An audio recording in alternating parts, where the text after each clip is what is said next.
Welcome to the podcast, Leading and Growing Your Real Estate Business by Coach James Short. This podcast is designed to help you with strategies, insights, and ways to increase sales, build and lead high-performing teams, and ultimately grow your business. Your host, James Short himself, also shares some of his secret sauces on how he helps his own clients achieve business growth quickly and easily. James has been coaching those in the real estate and property industry for close to 10 years now, and his clients keep on saying, since working with James, their results have been outstanding, giving them more money, time, and fulfillment. James is offering a free strategy call to those listening to see how he can assist you to take your business to where you want to go. Simply go to jamesshort.com.au/strategy and book in a time today. Now on with the show.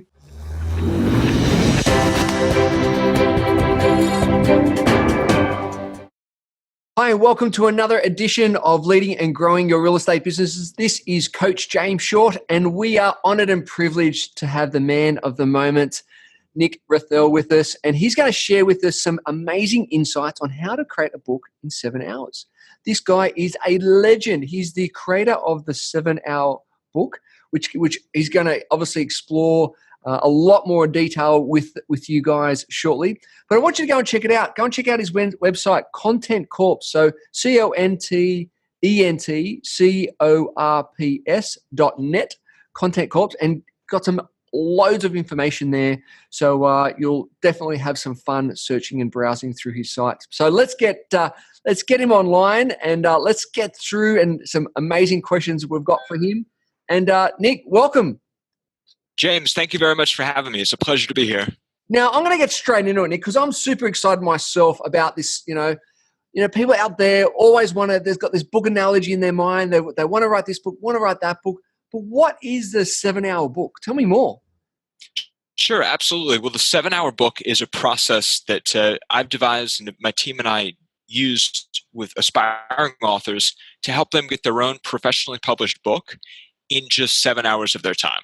So the key takeaway for anybody listening is that it's 7 hours of the person's time. It takes us on our side, creating the book, doing the content marketing, much longer than 7 hours, but they themselves, the people we're working with, are only spending a total of 7 hours of their time, 7 1-hour calls over Zoom or Skype. That's the idea. That's it. That's huge. I mean, that saves people so many hours of backing and forthing, and there's sore fingers of typing away and brainstorming and going away on retreats and hiding themselves away in a hermit for months on an end. So 7 hours, you can actually smash out a book and let your team do the rest. So can you really actually write a book in just 7 hours? Well, the idea is with our process that we're taking the core essence of the book. We're sort of doing, I like to call it a book exorcism. In that the book is kind of like a devil that's been haunting someone in their mind for years, and we are the exorcist coming in there and helping to pull this devil out of their head. And that's kind of what we're doing on our 7 calls. Love it. And so everyone's head starts to spinning and starts to spewing out some of this awful green stuff as well. Oh my goodness. No, it's nothing that extreme by any means. It's obviously an analogy we're using with the exorcism. I love it though. But I love it. And the book really does haunt people. And that's what we try to help them to not be haunted.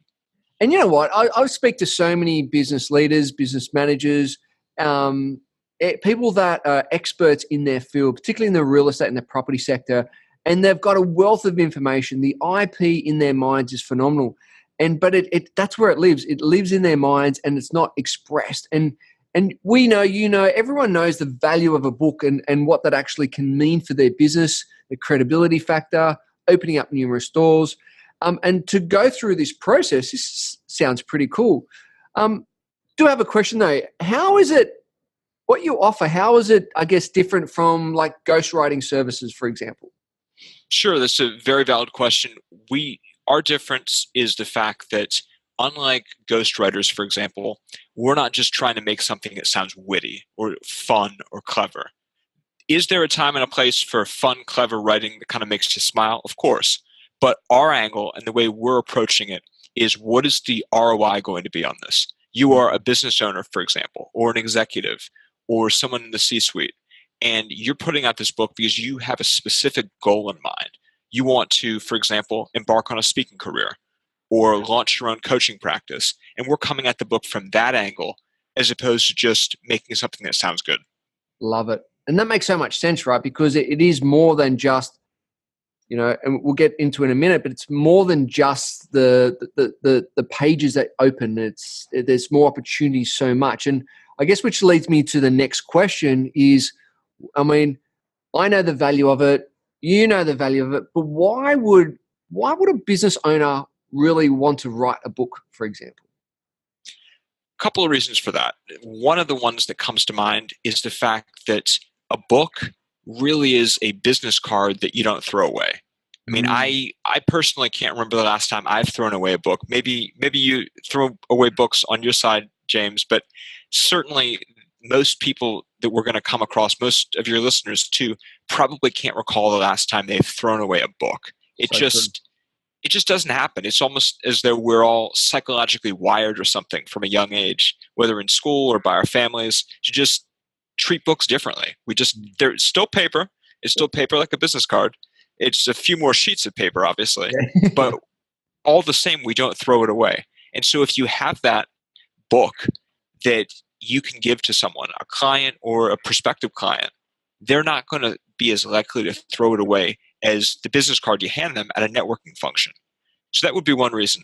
Another reason is the fact that, for better or for worse, in many cases, the fact that you have a book in itself is enough. I mean, it goes back to what we were talking about a moment ago with not wanting to have just pretty writing, flowery writing. Yep. In some cases, like I said, for better or worse, it almost doesn't matter what you put in the book to some people. Just the fact that they see, oh, you have a book. Yep. It's sort of in keeping with sometimes when you're looking at advertisements, you'll see next to someone's name a big flashy logo that says number one, for example, number one realtor in Sydney or number one property agent in Sydney, and be like, really? And then you look closer and you see, oh, as ranked by, and there'll be all this fine print and subtext, but it's the fact that it's out there suddenly for you to just see at a passing glance, and that registers the impression. It's the same thing with a book in some cases, just seeing that, oh, someone has that book out there. But then you look at it deeper and you're like, oh, well, this is just a book made up of testimonials from his clients, just client stories. Or there's more to it than just having that book out there. So true, so true. And I think you hit the nail on the head, because it provides a different level of value. Yes, it's the same material that's printed on as a business card, but the value that we hold in relations to books is immense compared to obviously a business card. And for me personally, my books have opened up numerous doors from coaching opportunities, speaking arrangements, all because I've led with the book, right? And even though maybe sales weren't where one would think, but the on-sell and the secondary spend has just been absolutely profound. And that, as you said, the credibility factor has just been, it's been incredible. It's so true what you say. I hear so many times, and I see the word best-selling, out and about. Number one bestseller, blah, blah. Why is that so misleading?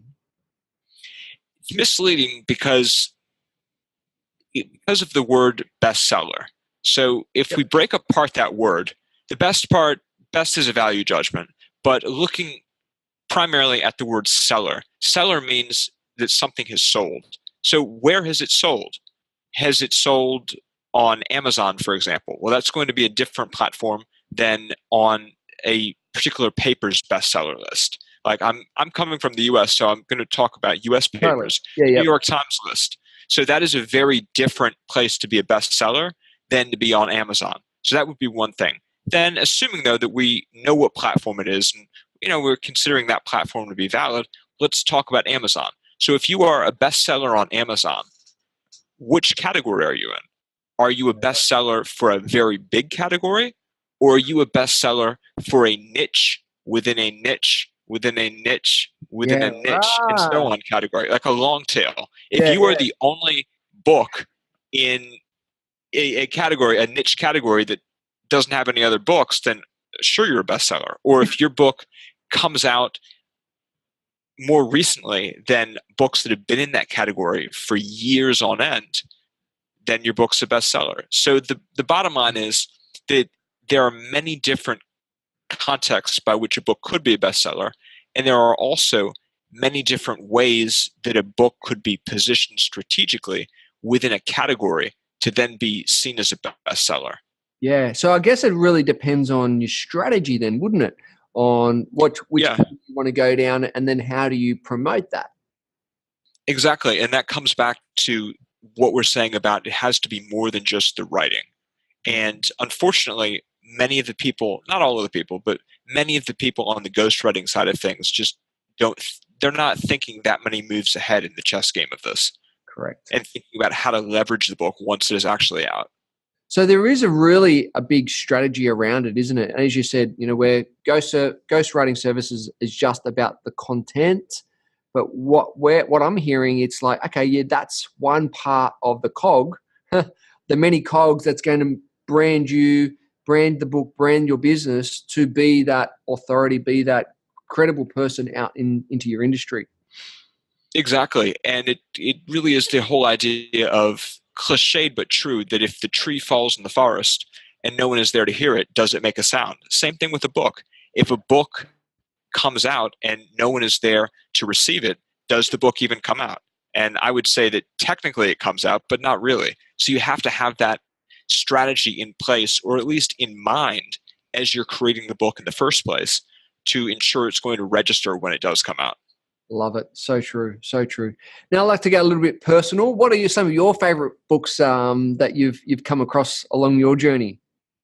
Oh man, that is a very difficult question, but I love it though because there are so many good books out there.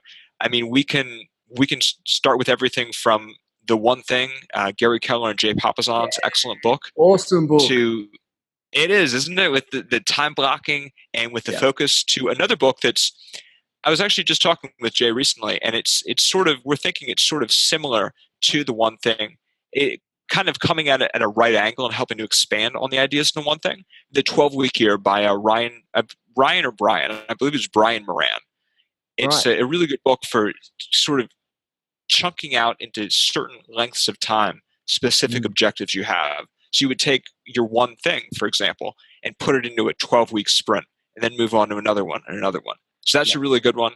And then if you want to go on the personal development side, things for the coaching clients, The War of Art, Stephen Pressfield's excellent book, talking really about the struggles that come into play when you're trying to do a creative work or any work in general, all of the distractions that seemingly conspire to keep you from accomplishing a particular objective. Are you familiar with that book, by the way? Yeah, I've only read the summary, so I'm a big summary kind of person. To give me the executive summary.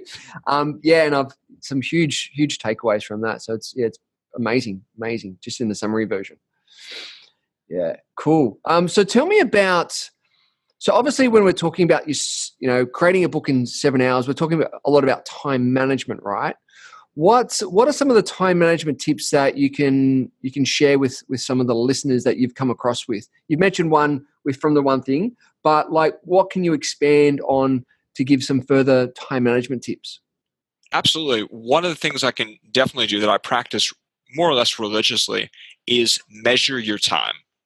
And to that end, I've been known to carry stopwatches around, carry timers around, not to any awkward extent in social settings. I mean, if I'm with friends, obviously we're gonna drop that a little bit. It's get kind of weird, but nothing too weird like that. But in terms of other aspects, I'm very much one to time things, and I will even, for example, and I think this is probably a good tip for your listeners too. I will even, when I go into a grocery store or when I go into a shopping mall, I will time that, and I will say I'm going to be in here for 15 minutes, or I'm going to be in here for 20 minutes. And within that time, I need to get everything at the grocery store, or I need to, if I'm going to buy shoes, running shoes, for example, in that time, I need to be in and out of the shopping mall. And I think that's important to do things like that, because when you think about the way that a supermarket or the way that a shopping mall is designed, it is designed to keep you in there. It is designed to engage you with the music, and that's no fault of their own. I mean, we're business owners, entrepreneurs on this call. We do the same thing. I mean, it's all Totally. about It's all keeping the customers there. exactly. But as consumers ourselves, too, going into a place like that, we need to recognize that it is designed that way, and that while we'd like to support the merchants, and we are going in there to buy something, we do still need to mentally remain cognizant of our own time and of our own responsibilities, and not suddenly look at our watch and realize, I've been in here for 30 minutes. I only intended to come in for 5. Yep. So that having a timer or a stopwatch or some anchor to keep you focused and keep your own priorities in mind really is helpful. So that's a time management tip I think a lot of people can hopefully benefit from. Yeah, love it. I'll share that with my wife. I do that actually with my kids. We take them to the mall. My 2 younger ones, I said, okay, you got 30 minutes. Here's $10. I'll meet you back at the coffee shop. Ready, set, go. So they've got to do their shopping in their rounds while I go and have a little coffee. Works a treat. Everyone wins. But that's a great analogy, particularly when you're doing your grocery shops or you're shopping just in general, because like life, right? If we work towards a time frame, then you can have other time when you can spend more in areas that you love to do. So if it's then going to the park or going to the beach or spending with loved ones or whatever it is it gives you more quality time to do the things that you love to do rather than, I guess, the chores. So that's a great analogy. That's a great tip. Thank you for that. Another tip I would share, if you don't mind, is feel free when you are planning your time to give yourself designated times to slack off, so that later on, when you are going hard and focusing, you can think, okay, well, it's okay to do this now because I do have times when I'm not scheduled, when this 2-hour chunk right now is technically scheduled, but it's not really scheduled because I'm free during this to just relax or to just randomly bumble into different activities. I've planned this out. It's almost like right now, I mean, I know that in some parts of the world, they're having, down in Brazil, I think it is, the Carnival. Right. So they're having the Carnival right before Lent. And the idea is that they're just going to get all this craziness out of their system. Yeah. And it's the same thing with time management. So if you give yourself this 2-hour or 3-hour or just scheduled appointment when you can just relax and kick loose, you can get the tendency to waste time out of your system before you go into a period of focus in a period where you do need to not waste time. Love that analogy. That's a great tip. Awesome. Thank you so much. I mean, that's really good because it's almost shaking out the cobwebs before we need to get serious and get focused on what we need to get achieved. That's great. I want to talk about, if you were to, something a little bit different, if you were to look back onto your younger self, what kind of advice would you give to that younger version of yourself, do you think? Well, one thing of advice that I would probably give is be patient.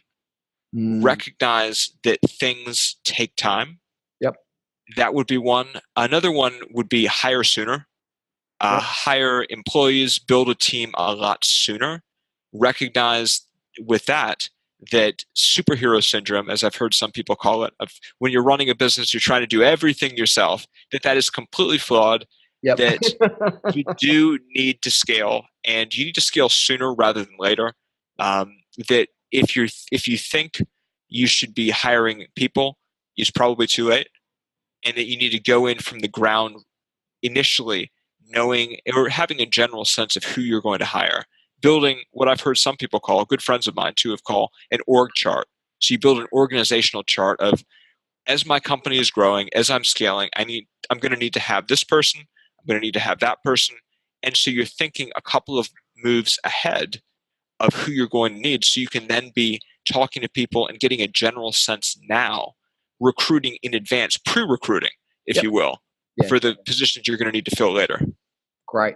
Fantastic. It's always looking at that down the path, down the track, what's next, what's coming up, and moving into that rather than I see and hear so many business owners out there, they need to recruit and then they get the first person, they've got a heartbeat, right? You're in, but it doesn't match their values. It doesn't match, the mindset of the organization. And so therefore 6-12 months down the track, it's toxic within their culture. So that's so true. So true. Now we've had a little chat about in something that you mentioned before about water. And I want to find out, you mentioned that something about you wanted to talk about water on this podcast. So can you share a little bit of light and detail for the listeners around water? Yeah, well, first off, in case anyone wasn't aware, I believe it's something like 3/4 of our planet is covered in water. So that's certainly a big deal. But the thing that I did want to talk about with water that I'm sort of strangely passionate about, I don't really know why, but I just kind of am, is the fact that water really is, I think, one of the most overlooked productivity hacks, in the sense that if people would just drink more water, they would feel much more awake. They would have much more energy. They probably wouldn't need to drink as much or any coffee. It's going to do great things for your circulatory system, your body. And I'm continually amazed by the fact that people just aren't drinking enough water. And so true. it just solves everything, seemingly. So Not true. everything, but most things. And I think, the world is so much part of water, but also our bodies, right? And we are these machines that are fueled by water. And it, as you said, it helps with the productivity, the circulation, concentration. And I can't agree with you more in the power of water. We, set people a challenge. Like, if you could drink 2 to 3 liters of water a day, what's your energy levels after the first week or two? Yes, you might be going to the bathroom a little bit more initially, right? But as you said, your energy starts to go through the roof. So as a productivity hack, oh mate, couldn't agree with you more. That's so cool. That's so cool. Well, I feel like I have to mention it too, because there is so much of a trend these days towards trying to find superfoods or trying to find something I've heard about. Like, there was that movie, the Limitless movie with Bradley Cooper, trying to find the real life equivalent, these things called nootropics, brain drugs. Everyone's looking for those when it's right in front of you. Really, exactly. If you would just turn on your tap and fill up a bottle, you would have it right there. So you don't need to buy nootropics. You don't need to look for superfoods. You don't necessarily have to do yoga, although that's going to be beneficial for your flexibility. You could much easier and much sooner just pick up a cup of water. That's the point. Love it. Love it. So back on the 7-hour book, where can the listeners find out more? Where can you, obviously you got your website, contentcorps.net. How can they get in contact with you to find out more about this awesome opportunity? Well, the website would be the best place. Go onto the website, and if they are interested, then we do have a contact form that they could get in touch that way. I will say, though, that for people listening to this, think before you just reach out with contact. And the reason I say that is because we're talking about books, and books can be valuable in all the ways we've mentioned, but really make sure that a book is indeed what you think you would need to fulfill your business objectives. Make sure that it's not the sort of thing where, for example, you really just need to do Facebook or Instagram ads. Yeah. Make sure that it's not that. Or make sure that you don't, rather than a book, actually need to start a podcast. And that would be more in line with your business goals. Really have a good, solid think about it to make sure that a book is what you need rather than one of those other things. And if, in that case, it is still what you need, then I would encourage people to reach out. Love it. Nick, I'm a big believer of outsourcing. I'm a big believer of business owners staying true to their genius and outsourcing everything else. We talked about teams. We know those tips that you gave people about your organization chart and really projecting that. I think the listeners have a real think about what is your genius and sticking to that. And if there's a book in there that you can look at to help to promote your business and to promote yourself as the authority factor, outsource it. Because there's an expert team, like Nick's, ready to go, ready to help you to step into that next level. So I couldn't agree with you more. So really appreciate your time, really appreciate your expertise, and also those amazing tips. And for all those listeners, go and check it out, contentcorps.net. And Nick, really, mate, thank you. Is there any final comments or statements that you'd like to close with today? Yeah, I think one thing that comes to mind right off the bat would be just the fact that for the listeners out there, you know more and you're more capable than you probably give yourself credit for. And what I mean by that is you know more in the sense that you probably know a lot more about your field and have a lot more expertise than you might think. And you're more capable in the sense that you're hearing all about me and the 7-hour book, but give it a shot yourself first. See if you can't just buckle down at a desk, maybe as James was saying, take 30 minutes or some amount of time per day and just see what you can get started on. You'll probably be amazed at how far you can truly get. Just give yourself a little bit of patience, have a little bit of faith in yourself, and who knows what you can turn out. So that was what I would leave people with. Fantastic. So there we go, guys. I'm Coach James Short. Thank you for listening and looking forward to speaking to you soon. Bye for now.